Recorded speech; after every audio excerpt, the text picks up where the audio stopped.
여러분, 좋아하는 일을 해야 하나? 아니면 돈을 쫓아야 하나? 이런 고민 한 번쯤 해보셨죠? 오늘 우리가 나눠볼 이야기는 바로 이겁니다. 수많은 젊은이들이 겪고 있는 이 딜레마에 대한 좀 특별한 철학적인 해답을 한번 같이 파헤쳐 보려고 해요. 자, 이 모든 고민의 시작은요, 바로 한 카이스트 졸업생의 이 한마디에서부터 출발합니다. 한번 들어보세요. 똑똑한 친구들은 다 의사나 변호사가 된다. 이게 슬픈 현실이라는 거죠. 사실 사회는 계속 과학자를 키워야 한다, 인재가 중요하다, 이렇게 말하잖아요. 근데 현실은 정작 공부 잘하는 학생들이 어떻게 하면 돈을 더 많이 벌 수 있을까? 이 고민에 빠지게 만든다는 겁니다. 와, 이 문장 하나가 지금 우리 사회의 모습을 정말 날카롭게 찌르는 것 같지 않으세요? 네, 그래서 첫 번째 파트입니다. 바로 한 세대의 딜레마. 열정이냐, 연봉이냐. 방금 우리가 본 그 졸업생의 말, 이게 그냥 한 사람의 푸념이 아니라는 거죠. 이건 우리 사회 전체가 지금 한 세대에게 통째로 던지고 있는 아주 무거운 질문인 셈입니다. 핵심 갈등이 바로 여기서 터져 나오는 겁니다. 우리 사회가 말로는 과학이 중요하다, 혁신이 미래다, 이렇게 가르치잖아요. 근데요, 실제로 가장 큰 보상을 주는 건 뭐죠? 바로 부의 추구입니다. 이 엄청난 모순, 이것 때문에 젊은이들은 사회에 기여하는 삶과 내 경제적 안정 사이에서 어쩔 수 없이 하나를 골라야만 하는 그런 상황에 내몰리고 있는 거죠. 아니, 그럼 도대체 왜 이런 딜레마가 생긴 걸까요? 그 뿌리는 어디에 있을까요? 자, 두 번째 파트, 돈에 대한 오해에서 그 근본 원인을 한번 진단해 보겠습니다. 어떤 철학자는요, 이 모든 문제가 사실은 기성세대로부터 우리가 물려받은 돈에 대한 어떤 잘못된 생각에서 시작됐다고 딱 짚어냅니다. 그의 진단은 이렇습니다. 아주 명쾌해요. 기성세대가 돈을 어떻게 써야 할지 몰라서 돈이 그냥 도구가 아니라 인생의 최종 목표가 되어버리는 그런 사회를 만들어버렸다, 이겁니다. 그러니까 이게 지금 젊은이들이 야망이 없거나 속물이라서 그런 게 아니라는 거죠. 문제는 그들이 물려받은 이 사회 자체에 깊숙이 뿌리 박힌 가치관이라는 겁니다. 그럼 이 철학자가 생각하는 돈이란 대체 뭘까요? 바로 흘러가야 하는 힘이라는 겁니다. 재밌는 게 우리가 쓰는 돈이라는 단어도 한 곳에 머물지 않고 돌고 돈다고 해서 돈이 됐다는 이야기가 있잖아요. 딱 그거예요.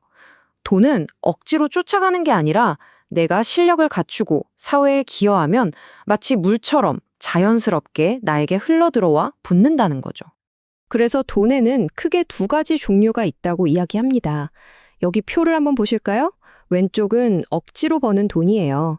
이건 실력 없이 막 쫓는 거니까 당연히 불안을 낳고 결국에는 나한테 해를 끼치고 떠나버리죠. 그런데 오른쪽, 자연스러운 돈은 어때요? 이건 내 실력과 노력을 따라서 오는 거니까 안정을 만들어주고 심지어 사회 전체를 이롭게 하는 선순환을 만들어냅니다.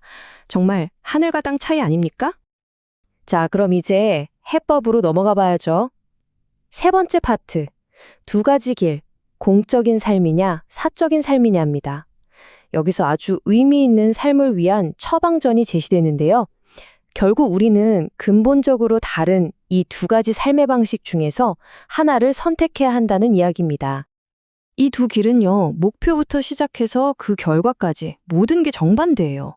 왼쪽 사적인 길을 한번 보세요. 목표가 오로지 나의 이익이죠. 이러면 결국엔 스스로 고립되고 진짜 지혜를 얻을 문이 쾅 닫혀버린다는 겁니다. 하지만 오른쪽 공적인 길은 달라요. 목표가 사회적 기여거든요.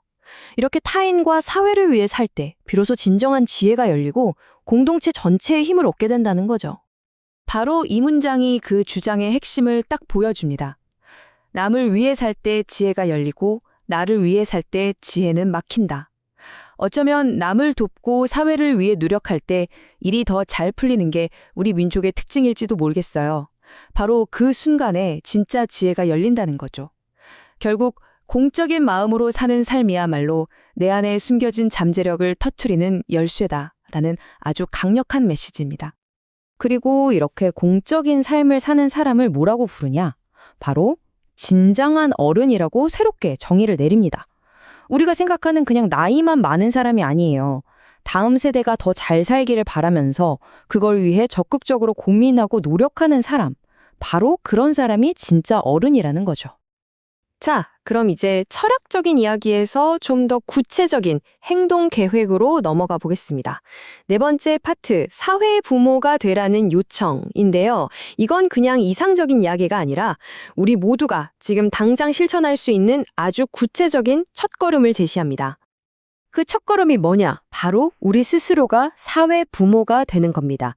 어렵지 않아요. 1단계, 먼저 사회를 위해 일하겠다는 마음을 먹고 한 발 앞으로 나서는 거예요. 그리고 2단계, 이 사회 젊은이들의 문제가 남의 일이 아니라 바로 내 문제라고 받아들이는 거죠. 마지막 3단계는 가장 시급한 사회 문제부터 하나씩 해결해 나가는 겁니다.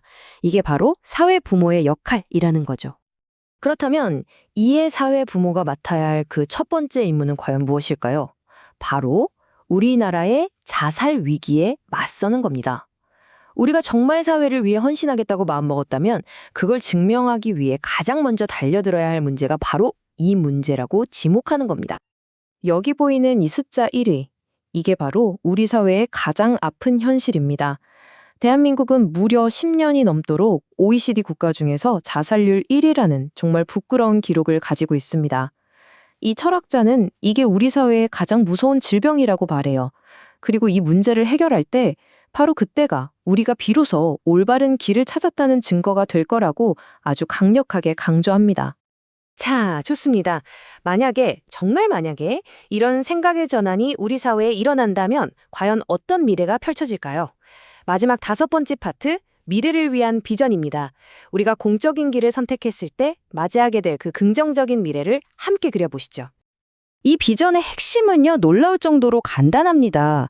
바로 세상에 위해서 바르게 살면 돈은 신기하게도 저절로 따라온다는 거예요.